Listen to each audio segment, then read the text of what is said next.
Welcome to vibes. Vibes എന്താന്നല്ല ഇപ്പൊ നിങ്ങളെല്ലാരും ചിന്തിക്കുന്നത്. അത് ഞങ്ങളുടെ വീടിന്റെ പേരാണ് കേട്ടോ. സൂപ്പർ പേരല്ലേ? സൂപ്പറാണെന്ന് അവരാ പറയണ്ടത്, നമ്മളെല്ലാം. അതെ. അപ്പൊ ഇന്ന് ഞങ്ങൾക്ക് ലൈഫിലൊരു ഇമ്പോർട്ടന്റ് ഡേ ആണ്. ഞങ്ങള് വൈബ്സ് എന്താ പണി തുടങ്ങിയിട്ട് 3 വർഷമായി. അതെ, ഇരുന്നിട്ട് 1.5 വർഷമായെങ്കിലും തുടങ്ങിയിട്ട് 1.5 വയസ്സല്ല, 1.5 വർഷം. വയസ്സും വർഷമൊക്കെ ചിന്തകൾ തുടങ്ങിയിട്ട് 4 വർഷമായി. After corona. Welcome to vibes. Vibes എന്താന്നല്ല ഇപ്പൊ നിങ്ങളെല്ലാരും ചിന്തിക്കുന്നത്. അത് ഞങ്ങളുടെ വീടിന്റെ പേരാണ് കേട്ടോ. സൂപ്പർ പേരല്ലേ? സൂപ്പറാണെന്ന് അവരാ പറയണ്ടത്, നമ്മളെല്ലാം. അതെ. അപ്പൊ ഇന്ന് ഞങ്ങൾക്ക് ലൈഫിലൊരു ഇമ്പോർട്ടന്റ് ഡേ ആണ്. ഞങ്ങള് വൈബ്സ് പണി തുടങ്ങിയിട്ട് 3 വർഷമായി. അതെ, ഇരുന്നിട്ട് 1.5 വർഷമായെങ്കിലും തുടങ്ങിയിട്ട് 1.5 വയസ്സല്ല, 1.5 വർഷം. വയസ്സും വർഷമൊക്കെ ചിന്തകൾ തുടങ്ങിയിട്ട് 4 വർഷമായി. After corona. 2019, അതായത് ഏകദേശം കൊറോണ വരുന്നത് വരെ നമുക്ക് വീട് എന്ന് പറയുന്നത് നമ്മളൊരു ലിസ്റ്റിലില്ലാത്തൊരു സംഭവമായിരുന്നു. എവിടെയെങ്കിലും താമസിക്കുക, കിട്ടുകയാണെങ്കിൽ ഒരു ഫ്ലാറ്റ്, അത്യാവശ്യം ഉണ്ടെങ്കിൽ ഒരു ഫ്ലാറ്റ് വാങ്ങിക്കുക, അല്ലെങ്കിൽ ഒരു വീട് നമുക്കൊരു ആവശ്യമായിട്ട് നമുക്ക് തോന്നിയിട്ടുണ്ടായിരുന്നില്ല.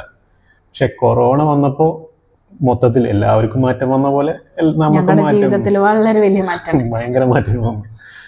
അതായത് ഒന്നാമത്തെ കേസ് എന്ന് പറഞ്ഞു കഴിഞ്ഞാൽ, പണ്ടും വർക്ക് ഫ്രോം ഒക്കെ ഉണ്ടായിരുന്നു, പക്ഷെ അതാരും ഉപയോഗിക്കലില്ല, എടുക്കലില്ല. പക്ഷെ കൊറോണ വന്നു കഴിഞ്ഞ് എല്ലാം ലോക്ക്ഡൗൺ ആയപ്പോൾ പിന്നെ എല്ലാ കമ്പനികളും വർക്ക് ഫ്രോം കൊടുത്തു. ഇപ്പം നമ്മളെ കമ്പനി അത് തരാൻ തുടങ്ങി. പിന്നെ അത് കുറച്ച് കഴിഞ്ഞപ്പോൾ അത് പെർമനന്റ് ആക്കി. പിന്നെ ഒരു ഓഫീസിലേക്ക് വരേണ്ടതില്ല എന്നുള്ള രീതിയിലേക്ക് കാര്യങ്ങൾ മാറി. അപ്പൊ പിന്നെ എന്ന് വെച്ചാൽ ഒരു വർക്ക് ഫ്രോം, അതായത് വീട്ടിലിരുന്ന് ജോലി ചെയ്യാന്നുള്ളൊരു കേസ് ഏകദേശം തീരുമാനമായി. അതുവരെ നമുക്ക് വീടിന്റെ ഒരു ആവശ്യത്തിന് നമുക്ക് ഉണ്ടായിരുന്നില്ല, ആവശ്യത്തിന് അതിനെപ്പറ്റി ചിന്തിച്ചിട്ട് പോലും ഉണ്ടായിരുന്നില്ല വാങ്ങണം അല്ലെങ്കിൽ. ഓൾറെഡി നമുക്കൊരു വീടുണ്ട്, അതൊരു 35 years ഓൾഡ് ആണ് എന്നുള്ളൊരു ഇത് മാത്രമേ ഉള്ളൂ. അതായത് അവൾക്ക് അവിടെ ഒരു വീടുണ്ട്, എനിക്ക് ഇവിടെ ഒരു വീടുണ്ട്. ഇവിടെ രണ്ടാക്കും അത്യാവശ്യത്തിന് ഇതുണ്ട്. പിന്നെ നമ്മൾ ബാംഗ്ലൂരിൽ നിൽക്കുന്നു, ഇവിടെ വന്ന് നിൽക്കുന്നില്ല. അതുകൊണ്ട് ഒരു വീടിന്റെ ആവശ്യം ഉണ്ടായിരുന്നില്ല. ബേസിക്കലി വീട്ടിലിരുന്ന് ജോലി ചെയ്യാൻ തുടങ്ങിയപ്പോഴാണ് വീട് വേണം എന്നുള്ളൊരു ചിന്താഗതി ആദ്യം വന്നത്. കാരണം അത്യാവശ്യം നല്ലൊരു ഓഫീസിലിരുന്നായിരുന്നു ജോലി ചെയ്തുകൊണ്ടിരുന്നത്. നമുക്ക് ഉള്ളയിടത്തുനിന്ന് ഇല്ലാത്തടത്തേക്ക് പോകുമ്പോഴാണല്ലോ ബുദ്ധിമുട്ടുണ്ടാവുക. നമ്മളെ വീട്ടിലിപ്പോൾ ഒരു ഓഫീസിനോ അല്ലെങ്കിൽ ഒരു ജോലി ചെയ്യാൻ പറ്റുന്ന ഒരു സെറ്റപ്പ് ഒന്നും സാധാരണ ഒരു 30-35 വർഷം പഴക്കമുള്ള ഒരു വീടുകളിൽ സാധാരണ ഉണ്ടാവൂല. സാധാരണ പണ്ടത്തെ ഒരു വളരെ ലിമിറ്റഡ് ഇതിൽ ഉണ്ടാക്കിയൊരു വീടായിരുന്നു. അപ്പൊ അവിടെ ഇരുന്ന് വർക്ക് ചെയ്യുമ്പോൾ ആദ്യം കുഴപ്പമുണ്ടായിരുന്നില്ല. കാരണം വീട്ടിൽ വന്ന് നാട്ടിൽ വന്ന് ജോലി ചെയ്യാന്നുള്ള ഒരു സന്തോഷത്തിൽ കുറച്ചു കാലം കഴിഞ്ഞു. പക്ഷെ ഫുൾ നാട്ടിലാണ്, നമുക്ക് എൻജോയ് ചെയ്യാന്നൊക്കെ പറഞ്ഞ് വരും. പക്ഷെ കൊറോണയാണല്ലോ നമ്മളെ പുറത്തിറങ്ങാൻ പറ്റൂല. പിന്നെ ഓഫീസിലാണെങ്കിൽ ആ സമയത്ത് നല്ല വർക്കാണ്. അപ്പൊ കുറെ നേരമൊക്കെ ഇരുന്ന് വർക്ക് ചെയ്യുമ്പോൾ ഇത് ശരിക്കും ഭയങ്കര ബുദ്ധിമുട്ടായി തോന്നി. കാരണം നല്ല ചെയറില്ല, നല്ല ടേബിൾ ഇല്ല, ഒന്നുമില്ല. സത്യം പറഞ്ഞു കഴിഞ്ഞാൽ അവിടെയാണെങ്കിൽ എല്ലാം ഉണ്ടായിരുന്നു. ഇല്ലാത്തടത്തുനിന്ന് നമ്മൾ ഉള്ളിടത്തുനിന്ന് ഇല്ലാത്തടത്തേക്ക് വരുമ്പോൾ ഒരു ബുദ്ധിമുട്ട്. ആദ്യം നമ്മൾ ചെയറൊക്കെ മാറ്റി, പിന്നെ കുറച്ച് കഴിഞ്ഞപ്പോൾ ടേബിളൊക്കെ വേറെ സംഘടിപ്പിച്ചു. അവിടെ നിന്നും തള്ളിക്കൊടുന്ന് ടേബിളൊക്കെ സംഘടിപ്പിച്ചു. ഒന്ന് ലോക്ക്ഡൗൺ ഒക്കെ മാറിയപ്പോൾ ആമസോണിൽ ഒരു ടേബിളൊക്കെ വാങ്ങി. പക്ഷെ എന്നാലും കാര്യങ്ങൾ ശരിയാവുന്നുണ്ടായിരുന്നില്ല. ടേബിളും ചെയറും എല്ലാം സെറ്റിലായപ്പോഴും നമുക്കൊരു ഓഫീസ് സ്പേസ് ഇല്ല. കാരണം നമുക്കൊരു പ്രൈവസി ഒരു ഇമ്പോർട്ടൻറ്റ് ഫാക്ടറാണ്. കാരണം കുറേ മീറ്റിങ്ങുകളും പിന്നെ കോളുകളും അങ്ങനെ പലവിധ പ്രശ്നങ്ങളുണ്ടാവും. അപ്പോൾ അത് സ്ഥല സൗകര്യമില്ല, വളരെ ചെറിയൊരു സ്ഥലത്ത് ഇരുന്ന് ചെയ്യുക. പിന്നെ എന്താണെന്ന് വെച്ചാൽ നമ്മൾ സ്വാഭാവികമായിട്ടും നമ്മൾ നാട്ടിൻ പുറത്തുള്ള വീടാകുമ്പോൾ വഴിയെ പോകുന്നവരും നാട്ടിൽ നിന്നുള്ളവരും ബന്ധുക്കാരും ഒക്കെ വന്നും പോയിക്കൊണ്ടിരിക്കും. അപ്പം നമ്മളിങ്ങനെ ഒരു റൂമിലിരുന്ന് വർക്ക് ചെയ്യുമ്പോൾ അവരെയൊക്കെ മൈൻഡ് ചെയ്യാതിരിക്കുക, അവര് ശ്രദ്ധിച്ചില്ല എന്നൊക്കെ പറഞ്ഞ് ഭയങ്കര കംപ്ലൈന്റുകളുടെ ഒരു പൂരമായിരിക്കും. നമ്മളെ ഒരു വർക്ക് എൻവറോൺമെന്റിന് ഒരിക്കലും വീടൊരു നല്ല ഓപ്ഷൻ ആണെന്ന് എനിക്ക് ഇതുവരെ തോന്നിയിട്ടില്ല. വീട് നല്ലൊരു ഓപ്ഷൻ അല്ലാന്നോ? അങ്ങനെ വീട് നമ്മളൊരു ഓഫീസായപ്പോൾ കുറെ പ്രശ്നങ്ങൾ ഉണ്ടായപ്പോൾ നമ്മളൊരു വീട് വേണ്ടി വരും, അല്ലെങ്കിൽ വേറൊരു വർക്ക് സ്പേസ് വേണ്ടി വരും എന്നുള്ള കാര്യങ്ങൾ, അല്ലെങ്കിൽ ഒരു വീട് തന്നെ ഉണ്ടാക്കാന്നുള്ള ഒരു പ്ലാനിലേക്ക് ഇങ്ങനെ കാര്യങ്ങൾ മാറിക്കൊണ്ടിരിക്കുകയായിരുന്നു. വീടല്ല വേണ്ടത്, ഒരു ഓഫീസ് റൂം ആയിരുന്നു വേണ്ടത്.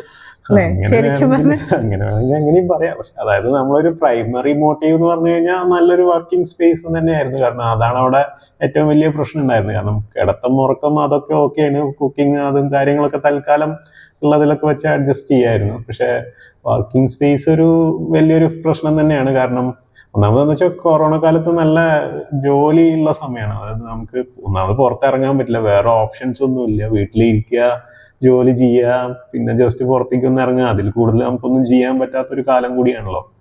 അപ്പോൾ ഒരു വർക്കിംഗ് സ്പേസ്, കുറച്ച് നല്ലൊരു വർക്കിംഗ് സ്പേസ് എന്തായാലും നിർബന്ധമാണ്. അല്ലെങ്കിൽ നടുവേദന, ഇങ്ങനത്തെ പ്രശ്നങ്ങളും, ഇരിക്കുമ്പോൾ കഴുത്ത് വേദന ഉണ്ടാവും, അങ്ങനെ ഒരുപാട് പ്രശ്നങ്ങൾ ഉണ്ടാവും. ഫ്രഷ് എയർ ഒക്കെ ഒന്ന് ജസ്റ്റ് ഇങ്ങനെ അടിപൊളി നല്ലൊരു ആംബിയൻസിൽ വർക്ക് ചെയ്യുമ്പോൾ നമ്മുടെ മൈൻഡ് ഒക്കെ ഒന്ന് ഫ്രഷ് ആകുമ്പോൾ നമുക്ക് ഇങ്ങനെ ബുദ്ധി വരുന്നൊക്കെയാണല്ലോ നമ്മൾ പറയുക. അത് വളരെ ഇമ്പോർട്ടന്റ് ഫാക്ടറാണ്. കാരണം നമ്മൾ ഇരുന്നിരുന്ന റൂം എന്ന് പറഞ്ഞു കഴിഞ്ഞാൽ ഫുള്ള് ഒരു ജനല് പോലും ഇല്ലാത്തൊരു സ്ഥലത്തായിരുന്നു നമ്മൾ ഓഫീസ് റൂമാക്കി മാറ്റിയത്. അപ്പോൾ അത് പുറത്തേക്ക് യാതൊരു ബന്ധവും ഇല്ല. അപ്പോൾ അവിടെ ഇരുന്ന് വർക്ക് ചെയ്യാന്ന് പറഞ്ഞാൽ അത്ര ഒരു സുഖകരമായ ഒരു കാര്യമായിരുന്നില്ല. വീട് ഏകദേശം തീരുമാനമായി. അതായത് എന്തായാലും ഒരു വീട് വേണ്ടി വരും, അല്ലെങ്കിൽ നമുക്ക് റീലൊക്കേറ്റ് ചെയ്യേണ്ടി വരും, വേറെ എവിടത്തെങ്കിലും മാറേണ്ടി വരും. കാരണം അല്ലെങ്കിൽ വർക്കും എന്താ പറയുക താമസം എല്ലാം കൂടി ഒന്നിച്ച് പോകാൻ പറ്റില്ല. കാരണം ബന്ധുക്കളെ വരവും നാട്ടുകാരെ വരവും എല്ലാവരെയും ശ്രദ്ധിക്കലും പണിയും കൂടി എല്ലാം കൂടി ഒത്തു കൊണ്ടുപോകാന്ന് പറഞ്ഞാൽ ഭയങ്കര ബുദ്ധിമുട്ടായി. നമ്മളെന്തായാലും വീടുണ്ടാക്കാന്നുള്ള ഏകദേശം ഒരു തീരുമാനത്തിലെത്തി. അപ്പൊ പിന്നെ ഉണ്ടായത് എന്താന്ന് വെച്ച് കഴിഞ്ഞാൽ എന്ത് ചെയ്യണം, അതായത് പഴയ വീടിനെ റിനോവേറ്റ് ചെയ്യണോ അതോ പുതിയ വീട് ഉണ്ടാക്കണമെന്നായിരുന്നു. അപ്പൊ ആദ്യം നമ്മൾ ചെക്ക് ചെയ്ത പോസിബിലിറ്റി പഴയതിനെ എന്ത് ചെയ്യാന്നുള്ളത് തന്നെയായിരുന്നു. പക്ഷെ അപ്പൊ ഒരു വീട് ഉണ്ടാക്കുന്നതിനേക്കാൾ കൂടുതൽ ചെലവാണെന്നു അതിന് നമ്മൾ അന്വേഷിച്ചപ്പോ പിന്നെ ഒരു ഇത് വിചാരിച്ച നമ്മുടെ അച്ഛനമ്മമാരുണ്ടാക്കിയ വീട് നമ്മൾ പൊളിച്ചളയുമ്പോ അവർക്കതൊരു അവര് ഒരുപാട് എഫേർട്ട് ഇട്ടിട്ട് ഉണ്ടാക്കിയ ഒരു സംഭവമാണ്. അപ്പൊ അത് പൊളിക്കുക എന്ന് പറയുന്നത് അവർക്കും ഇഷ്ടപ്പെടുന്ന ഒരു കാര്യമാവില്ല. അപ്പൊ നമ്മളായാലും അങ്ങനെയല്ലേ, നമ്മൾ ഉണ്ടാക്കിയ ഒരു സാധനം പൊളിച്ചളയുമ്പോഴും നശിച്ചു പോകുമ്പോഴും നമുക്ക് ഉണ്ടാകുന്ന ഒരു ഫീല് അത്ര നല്ലതല്ലല്ലോ. പിന്നെ അത് മാത്രമല്ല, അത് പൊളിക്കാനുള്ള ഒരു ചെലവ് നമുക്ക് അഡീഷണൽ ആണ്. പിന്നെ അതിന്റെ മൊത്തം വേസ്റ്റ് കളയല് അതെല്ലാം ഒരുപാട് ബുദ്ധിമുട്ടുണ്ടാക്കുന്ന ഒരു പരിപാടിയാണ്. വീട് പൊളിച്ചിട്ടുണ്ടാക്കാം. പിന്നെ നമ്മള് മാറി താമസിക്കണം, നമ്മള് വാടകയ്ക്ക് പോകണം, അങ്ങനെയൊക്കെ കുറെ കാര്യങ്ങൾ. നമുക്ക് താമസിക്കാൻ വീണ്ടും ഒരു സ്ഥലം കണ്ടുപിടിക്കണം, അങ്ങനെ ഒരുപാട് ബുദ്ധിമുട്ടുണ്ട്. പിന്നെ നമ്മളെ സംബന്ധിച്ച് ഇപ്പൊ എല്ലാവർക്കും അങ്ങനെ ആയിക്കൊള്ളുന്നില്ല. നമുക്ക് എന്താന്ന് വെച്ചാൽ നമ്മൾ ആ വീടിന്റെ അടുത്ത് തന്നെ ഒരു വീടും കൂടി ഉണ്ടാക്കാനുള്ള അത്യാവശ്യം നല്ല സ്ഥലം ഉണ്ടായിരുന്നു. അപ്പൊ പിന്നെ നമ്മൾ എന്താന്ന് വെച്ച് കഴിഞ്ഞാൽ ഒരു ഈസി വേ എന്ന് പറഞ്ഞു കഴിഞ്ഞാൽ നമ്മൾ ആദ്യം പുതിയത് ബിൽഡ് ചെയ്യാം, പിന്നെ പഴയതിന്റെ കാര്യം കാലം എങ്ങനെയാണോ പോകുന്നത് അതിനനുസരിച്ചിട്ട് തീരുമാനിക്കാമെന്ന് വിചാരിച്ചിട്ട് നമ്മൾ എന്തായാലും പുതിയൊരു വീട് പണി ആരംഭിച്ചു. അതിന്റെ 3ാം വാർഷികമാണ് ഇന്ന്. ഒരു വീടുണ്ടാക്കാൻ തീരുമാനിച്ച സ്ഥിതിക്ക് പിന്നെ നമ്മൾ ആദ്യം ചെയ്ത കാര്യം എന്താണെന്ന് വെച്ച് കഴിഞ്ഞാൽ പരമാവധി, അതായത് കാണാൻ പറ്റാവുന്നത്ര കാര്യങ്ങൾ കണ്ടു. അതായത് കൺസ്ട്രക്ഷൻ എക്സ്പോസിന് പോയി, പിന്നെ ഡെമോ ഉള്ള വീടുകൾ പോയി, അതായത് എന്താ പറയുക എ ഫ്രെയിം ഒക്കെ പോലെയുള്ള അങ്ങനത്തെ ഓപ്ഷൻസ് അതുള്ള വീടുകളൊക്കെ പോയി കണ്ടു. കണ്ടെയ്നർ ഹോംസ് പോയി കണ്ടു. പിന്നെ മോഡുലറായിട്ട്, അതായത് ഫാക്ടറിയിൽ ഉണ്ടാക്കിയിട്ട് ഇവിടെ കൊടുന്ന് ഇൻസ്റ്റാൾ ചെയ്യുന്ന അങ്ങനത്തെ ഓപ്ഷൻസ്, അങ്ങനെ ഒരുവിധം. പിന്നെ വെറും സ്റ്റീൽ ഉണ്ടാക്കാൻ വേണ്ടിയിട്ട് അങ്ങനെ ഒരു ചിന്താഗതി കൊറോണ സമയത്തായോണ്ട് സ്റ്റീലിന് നല്ല വില കൂടുതലായോണ്ട് നമ്മൾ അത് ഡ്രോപ്പ് ചെയ്തോടെ സ്റ്റീലിന് ഏകദേശം ആ സമയത്ത് ഒറ്റയടിക്ക് ഡബിളായി. അപ്പൊ നമ്മളെ ബഡ്ജറ്റ് നേരെ ഡബിളായപ്പോ പിന്നെ അത് വേണ്ട. കാരണം അതിന്റെ ഒരു ഐഡിയോളജി ഇത്രേ ഉണ്ടായിരുന്നുള്ളൂ. ഒരു കോൺക്രീറ്റ് ബിൽഡിംഗ് ഉണ്ടാക്കി കഴിഞ്ഞാൽ നമുക്ക് ഒരു കാലത്ത് പൊളിക്കേണ്ടി വരുന്ന സമയത്ത് ഒന്നും ഉണ്ടാവില്ല, ഇടിച്ചു പൊളിച്ച് കളയാനേ ഉണ്ടാവുള്ളൂ. സ്റ്റീലാകുമ്പോൾ ഇരുമ്പ് വിലക്കെങ്കിലും തൂക്കി വയ്ക്കാം എന്നുള്ള ഒരു റീയൂസബിൾ മെറ്റീരിയൽ എന്നുള്ള ഒരു കൺസെപ്റ്റിലായിരുന്നു അങ്ങനെ ചിന്തിച്ചത്. പക്ഷെ അതൊന്നും വർക്ക്ഔട്ട് ആയില്ല. മീൻസ് അതൊന്നും ആ സമയത്ത് പ്രാക്ടിക്കൽ ആയിരുന്നില്ല. ഒന്നാമത് ലോക്ക്ഡൌൺ കഴിഞ്ഞിട്ട് നിൽക്കുന്ന ഒരു സമയം, ഒന്നും എവിടെ അത്രയും സ്മൂത്ത് ആയിട്ടുള്ള കാര്യങ്ങൾ ആയിട്ടില്ല, അങ്ങനെ നിൽക്കുന്ന ഒരു സമയമായിരുന്നു. അങ്ങനെ നമുക്ക് പിന്നെ നെക്സ്റ്റ് സ്റ്റെപ്പ് ആണല്ലോ പ്ലാനിങ് എന്ന് പറയുന്നത്. വീടുണ്ടാക്കാൻ നമ്മൾ തീരുമാനിച്ചാൽ മാത്രം പോരല്ലോ, പ്ലാൻ ചെയ്യും കൂടി വേണമല്ലോ. പ്ലാൻ ചെയ്യണം. അതെ, ഞങ്ങൾ രണ്ടാളും ഇരുന്ന് പ്ലാൻ ചെയ്യായിരുന്നു. ഡ്യൂട്ടി ഒക്കെ കഴിഞ്ഞ് ഒരു 7 മണി 8 മണിയൊക്കെ കഴിഞ്ഞ് അതിനു വേണ്ടി നമ്മളൊരു ടൈം കണ്ടെടുത്തായിരുന്നു. നമുക്ക് രണ്ടാൾക്കും എന്താണ് വേണ്ടത് എന്താണ് വേണ്ടാത്തത് എന്നൊക്കെ ഇരുന്ന് കൃത്യമായിട്ട് എഴുതിയിട്ടുണ്ടായിരുന്നു എന്തൊക്കെ വേണം വേണ്ട എന്നുള്ളത്. എന്തൊക്കെയാണ് എൻ്റെ ആവശ്യകത, ഞാൻ ഇപ്പൊ കിച്ചണിലാണ് വെച്ചാൽ എനിക്ക് എന്തൊക്കെ വേണം, ബെഡ്റൂമിൽ എനിക്ക് എന്തൊക്കെ വേണം, അതുപോലെ മൂപ്പർക്ക് എന്തൊക്കെ വേണം, ഓഫീസ് റൂം സെറ്റപ്പ് ചെയ്യുമ്പോൾ അവിടെ ഓഫീസ് മതി. അങ്ങനത്തെ ചർച്ചകളൊക്കെ ഞങ്ങൾ നടത്തി. ഞങ്ങളൊരു ഡ്രോയിങ് ചെയ്ത് കഴിഞ്ഞിരുന്നു, ഒരു പ്ലാൻ ഉണ്ടാക്കി. നമ്മളൊരു റഫ് എല്ലാം കൂടി ലിസ്റ്റ് ചെയ്തു. അതിനനുസരിച്ചിട്ട് നമ്മളൊരു റഫിൽ ഓക്കെ ഇന്ന ഇത്ര ഇവിടെയൊക്കെ റൂമുകൾ വേണം, അല്ലെങ്കിൽ ഇത്ര റൂം വേണം, ഇവിടെ ഒരു ഓഫീസ് സ്പേസ് വേണം, അങ്ങനെ ഒരു കിച്ചൺ എങ്ങനെയായിരിക്കണം, അതൊക്കെ നമ്മളൊരു റഫ് വരെ ഉണ്ടാക്കിയിട്ട് പിന്നെ നമ്മൾ എന്താണെന്ന് വെച്ച് കഴിഞ്ഞാൽ അതൊരു നെക്സ്റ്റ് ലെവലിലേക്ക്, അതായത് ഒരു എഞ്ചിനീയറും കൺസൾട്ട് ചെയ്തിട്ട് അതിനെ കറക്റ്റ് ചെയ്യിക്കാൻ, അല്ലെങ്കിൽ അതിനെ ഒരു സ്റ്റാൻഡർഡൈസ്ഡ്, അതായത് നമുക്ക് ഇതിനെ പറ്റിയിട്ട് വലിയ ഐഡിയ ഇല്ലല്ലോ, അതെങ്ങനെ ഒരു റൂമിൻ്റെ സൈസ് എന്താണ് അങ്ങനെയൊന്നും നമുക്കറിയില്ല. അപ്പോൾ തീർച്ചയായിട്ടും നമ്മളിങ്ങനെ കാര്യങ്ങൾ ചെയ്യുമ്പോൾ ഒരു എഞ്ചിനീയറുടെ സഹായം അത് നിർബന്ധമാണ്. കാരണം അപ്പോഴാണ് അത് അതിൻ്റെതായ ഒരു കൃത്യതയോടെ കാര്യങ്ങൾ നടക്കുള്ളൂ. അല്ലെങ്കിൽ അത് എന്താ പറയുക, ചിലപ്പോൾ റൂം വളരെ ചെറുതായി പോകും, അല്ലെങ്കിൽ വളരെ വലിയ റൂം, അങ്ങനെ അതിനൊരു സ്പേസ് അലൊക്കേഷൻ കൃത്യത ഉണ്ടാവില്ല. നമ്മൾ എന്ത് ചെയ്യണമെന്ന് വെച്ചാൽ മൊത്തം റിക്വയർമെന്റ്സ് ഉണ്ടാക്കി എല്ലാം സെറ്റ് ആക്കിയിട്ട് നമ്മളുടെ ഒരു പ്ലാൻ ഉണ്ടാക്കിയിട്ട് അത് നമ്മളൊരു എഞ്ചിനീയറുമായിട്ട് ഡിസ്കസ് ചെയ്യുമ്പോഴാണ് അവർക്ക് കൃത്യമായിട്ട് നമുക്കതൊന്ന് പ്ലാൻ, അല്ലെങ്കിൽ നമ്മളെ ഐഡിയ ആണെങ്കിൽ അവരത് കറക്റ്റ് ചെയ്ത് തരും, അല്ലെങ്കിൽ അവർ നമ്മളെ റിക്വയർമെന്റ് നോക്കിയിട്ട് കുറച്ചും കൂടി ബെറ്റർ ആയിട്ടുള്ള ഒരു പ്ലാൻ നമുക്ക് റെഡിയാക്കി തരും. വീടിന്റെ പ്ലാൻ ഏകദേശം സെറ്റായപ്പോൾ ഞാൻ അതിനകത്തൊരു വിചിത്രമായ എന്ന് പറയുന്ന രീതിയിൽ അങ്ങനെ തന്നെ വേണമെങ്കിൽ പറയാം, ഒരു 2-3 റിക്വയർമെന്റ് ആഡ് ചെയ്തിട്ടുണ്ടായിരുന്നു. ഒന്ന് എന്ന് പറഞ്ഞത്, അതായത് നമ്മളിപ്പോൾ എല്ലാവരും ചിന്തിക്കുന്ന പോലെ ഒരു ലോങ് ടേം, അത് ജീവിതകാലം മൊത്തം താമസിക്കാൻ ഒരു വീട്, അങ്ങനെ ഒരു കൺസെപ്റ്റിലല്ല സത്യം പറഞ്ഞു കഴിഞ്ഞാൽ വീട് ഉണ്ടാക്കിയത്. ഒരു 5 കൊല്ലം അല്ലെങ്കിൽ ഒരു 10 കൊല്ലം, അതിനുശേഷം ജീവിതം എങ്ങനെ പോകുന്നു നമുക്ക് പ്രഡിക്റ്റ് ചെയ്യാൻ പറ്റില്ല. അപ്പോൾ പെട്ടെന്ന് കൊറോണ വന്നപ്പോൾ ഉണ്ടായ മാറ്റം എല്ലാവരും കണ്ടത്. അപ്പോൾ നമ്മൾ കൊറോണയ്ക്ക് ശേഷമാണുള്ളത് തുടങ്ങുന്നത്. അപ്പോൾ നമ്മൾ അത് അഡോപ്റ്റ് ചെയ്തിട്ടുണ്ടായിരുന്നു. അതായത് 5 കൊല്ലം 10 കൊല്ലം നമുക്ക് താമസിക്കാനുള്ള ഒരു വീട്. അപ്പോൾ പക്ഷെ അങ്ങനെ ചെയ്യുമ്പോൾ ഒരു പ്രശ്നമുള്ളത്, ഈ ഒരു 5-10 കൊല്ലം കഴിഞ്ഞിട്ട് നമുക്കത് ഒഴിവാക്കണമെങ്കിൽ അല്ലെങ്കിൽ വിറ്റ് പോകണമെങ്കിൽ അത് ഒരു അതൊരു ബുദ്ധിമുട്ടുള്ള കേസാണ്. അപ്പോൾ നമ്മൾ എന്ത് ചെയ്തു എന്ന് വെച്ച് കഴിഞ്ഞാൽ, ഈ കൺസ്ട്രക്ഷൻ, അതായത് ഡിസൈൻ ടൈമിൽ തന്നെ ഇതിനെ ഒരു 3 രീതിയിലേക്ക് കൺവേർട്ട് ചെയ്യാൻ പറ്റുന്ന രീതിയിലാണ് ഇത് ചെയ്തത്. അതായത് ഒന്ന്, ഓക്കെ, ഇപ്പം നമ്മൾ ഉപയോഗിക്കുന്ന വീട് പോലെ ആ രീതിയിൽ ഒരു വീടിൻ്റെ പർപ്പസിൽ ഉപയോഗിക്കാം.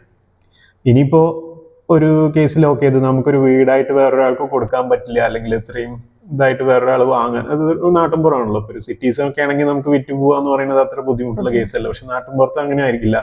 ഒരു വീട് ഒഴിവാക്കുക എന്ന് പറയുന്നത് അത്ര ഈസി ആയിട്ട് നടക്കുന്ന ഒരു കേസല്ല. അപ്പോൾ അതിനകത്ത് രണ്ടാമത്തെ ഒരു ഓപ്ഷൻ കൊടുത്തത് എന്താണെന്ന് വെച്ച് കഴിഞ്ഞാൽ, ഇത് നമുക്കൊരു ബിസിനസ് സ്പേസ് ആക്കി മാറ്റാൻ പറ്റണം. അതായിരുന്നു നമ്മളെ ഒരു റിക്വയർമെന്റ്. അപ്പൊ അതിനകത്ത് നമ്മൾ ചെയ്തത് എന്താന്ന് വെച്ചാൽ, വേണമെങ്കിൽ ഒരു റെസ്റ്റോറന്റ് ഒക്കെ ആക്കാൻ പറ്റുന്ന രീതിയിൽ നമ്മൾ പ്ലോട്ട് മൊത്തം അങ്ങനെയാണ് സെറ്റ് ചെയ്തത്.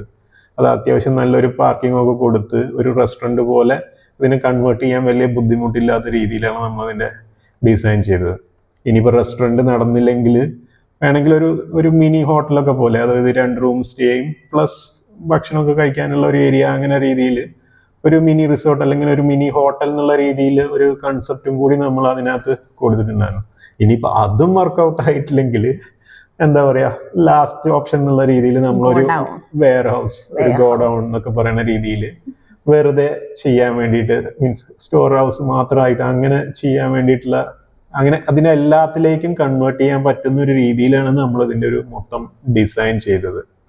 ആരും അങ്ങനെ ചെയ്യില്ല. ഒരു വീട് വെക്കുമ്പോൾ നമ്മുടെ ലൈഫ് എൻഡ് വരെ ഉണ്ടാവുന്ന ഒരു സംഭവമാണ് വീട് എന്ന് പറഞ്ഞാൽ നമുക്കൊരു കൺസെപ്റ്റ്. പക്ഷെ ഇത് നേരെ തിരിച്ചായിരുന്നു. ഇത് ഇതിന്റെ എലിവേഷനും ബാക്കി കാണുമ്പോൾ തന്നെ ഞങ്ങൾക്ക് മനസ്സിലാവും. ഇവിടെ വന്ന് പലരും ചോദിക്കുന്ന ആദ്യത്തെ ഒരു ചോദ്യമാണ്, ഇത് വീടാണോ, ഇത് ഗോഡൗൺ അല്ലേ എന്നൊക്കെ ചോദിക്കും, ഇതില് താമസം ഉണ്ടോ എന്നൊക്കെ ചോദിക്കും. അതെന്താന്ന് വെച്ച് കഴിഞ്ഞാൽ, അന്ന് നമ്മള് ഈ ഒരു ചിന്താഗതിയിലാണ് അത് മൊത്തം സെറ്റ് ചെയ്തത്. അതായത് ഇതിനകത്ത് ചെയ്തിരിക്കുന്നത്, നമ്മളിപ്പോ കടകളൊക്കെ ഉണ്ടാക്കുന്ന രീതിയിൽ പില്ലർ വെച്ചിട്ട് ബീം അടിച്ചിട്ട് അതിന്റെ മുകളിൽ സ്ലാബ് കാസ്റ്റ് ചെയ്തിട്ടാണ് ചെയ്തിട്ടുള്ളത്. നമ്മൾ ചുമര് കെട്ടിയിട്ട് അതിന്റെ മുകളിൽ സ്ലാബ് കാസ്റ്റ് ചെയ്യാണ് സാധാരണ വീട്ടിൽ ചെയ്യുക. പക്ഷെ ഇവിടെ അങ്ങനെയല്ല, നമ്മൾ പില്ലർ, അതായത് കടകൾ നിങ്ങൾ കണ്ടിട്ടുണ്ടാവില്ലേ, അതേപോലെ തന്നെ പില്ലറിലാണ് ഇതെല്ലാം ചെയ്തിട്ടുള്ളത്. അപ്പൊ നമുക്ക് ഇനി ഇത് മാറ്റം വരുത്തണമെങ്കിൽ ഏത് ചുമരും നമുക്ക് പൊളിച്ച് കളഞ്ഞിട്ട് നമുക്ക് ഏത് രീതിയിൽ ഇതിനെ വേണമെങ്കിലും മാറ്റാം. അത് പുതിയ പാർട്ടീഷൻസ് കൊണ്ടുവരാം, അല്ലെങ്കിൽ ഉള്ളത് പൊളിക്കാം. ഇപ്പൊ റൂമുകളൊക്കെ ഒഴിവാക്കി കഴിഞ്ഞാൽ സാധാ ഒരു കട എങ്ങനെയാണോ അതേപോലെ തന്നെ ഒരു ബിൽഡിംഗ് സ്ട്രക്ചർ ആയിട്ട് നമുക്ക് കിട്ടും. അപ്പൊ ആ രീതിയിൽ, അതായത് ബാക്കിയുള്ളതെല്ലാം നമുക്ക് ഊരി മാറ്റിയിട്ട് വേറെ റീയൂസബിൾ ആയിട്ടുള്ള മെറ്റീരിയലാണ് പരമാവധി നമ്മൾ എടുത്തിട്ടുള്ളത്. അതാർക്ക് വേണമെങ്കിലും യൂസ് ചെയ്യാം. താല്പര്യമുള്ളവർക്ക് അത് കട്ട് ചെയ്ത് സൈസ് കറക്റ്റ് ആക്കിയിട്ട് വേറെ എവിടെയെങ്കിലും സൈറ്റിൽ കൊണ്ട് ചെയ്യാം. അപ്പൊ അങ്ങനത്തെ പരമാവധികളും മെറ്റീരിയലൊക്കെ ചൂസ് ചെയ്യുമ്പോൾ നമ്മൾ ആ ഒരു രീതിയിലാണ് ചെയ്തിട്ടുള്ളത്. അത് മൊത്തത്തിൽ ഒരു മൾട്ടി പർപ്പസ് മോഡലിലായിട്ടാണ് നമ്മൾ വീടിന്റെ ഡിസൈൻ എടുത്തിരിക്കുന്നത് തന്നെ. അതെങ്ങനെ വേണമെങ്കിലും കൺവേർട്ട് ചെയ്യാം, ഏത് രീതിയിൽ വേണമെങ്കിൽ. അതൊരു വീടെന്ന് മാത്രമല്ല, ഒരു ബിസിനസ് സെന്റർ എന്നുള്ള രീതിയിൽ അതിനെ ട്രാൻസ്ഫോം ചെയ്യാം. ഏത് രീതിയിലുള്ള ബിസിനസ്സിനും അനുയോജ്യമായിട്ടുള്ള രീതിയിൽ നമുക്കതിനെ വേണമെങ്കിൽ ഭാവിയിൽ റീസ്ട്രക്ചർ ചെയ്തെടുക്കാം. അതാണ് ഇതിന്റെ ഡിസൈനിൽ നമ്മൾ പ്രത്യേകം ശ്രദ്ധ കൊടുത്ത ഒരു കാര്യം.